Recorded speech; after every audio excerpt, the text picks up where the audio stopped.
Hello అందరికీ. So నేనైతే ఇది బ్లాగ్ 7th రోజు తీశాను. ఏప్రిల్ 7th రోజు అనమాట. ఎందుకంటే ఏప్రిల్ 8కి మా పాప బర్త్డే ఉండే అండ్ సెకండ్ బర్త్డే అనమాట మా పాపది. సో మీరు అందరు మా పాపకి బిలేటెడ్గా విష్ చేయాలి అని అనుకుంటున్నాను.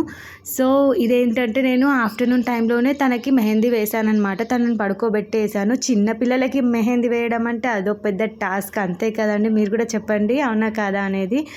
అండ్ మా తనిష్కకి ఏంటంటే తనకి ఇష్టమే మెహందీ పెట్టించుకోవడం ఇష్టమే, బట్ పడుకున్నప్పుడు అయితే మనము మొత్తం హ్యాండ్స్కి ఫుల్ పెట్టాలి కాబట్టి తను పడుకున్నప్పుడు పెడితేనే చాలా మనకి కంఫర్ట్ ఉంటుంది, తనకి కూడా కంఫర్ట్గా ఉంటుంది కాబట్టి అలా పెట్టాను. కాకపోతే నేను అంత కష్టపడి ఆఫ్టర్నూన్ పెట్టినా కూడా ఆ మెహందీ అనేది ఆఫ్టర్నూన్ రెడ్ అవ్వలేదు.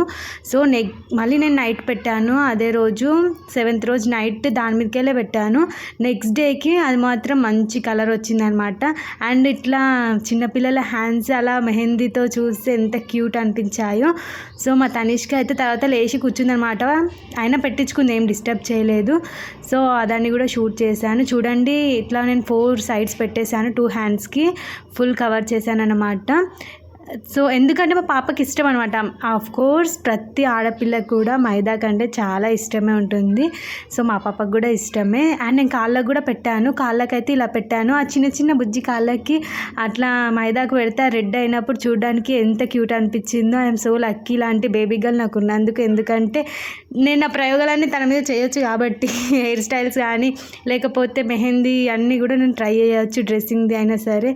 సో నెక్స్ట్ డే అయితే చూడండి ఇది రెడ్ అయిందో లేదో అని చెప్పేసి చూడండి చూపిస్తుంటాను. నెక్స్ట్ ఇదే బర్త్డే డ్రెస్ అనమాట. కేక్ కటింగ్ అప్పుడు ఈ డ్రెస్ వేసాము. అండ్ ఇది వచ్చేసి మార్నింగ్ టెంపుల్కి వెళ్ళిందనమాట. తను ఇలా రెడీ అయ్యి టెంపుల్కి వెళ్ళేసి వచ్చింది. Thank you for watching this video.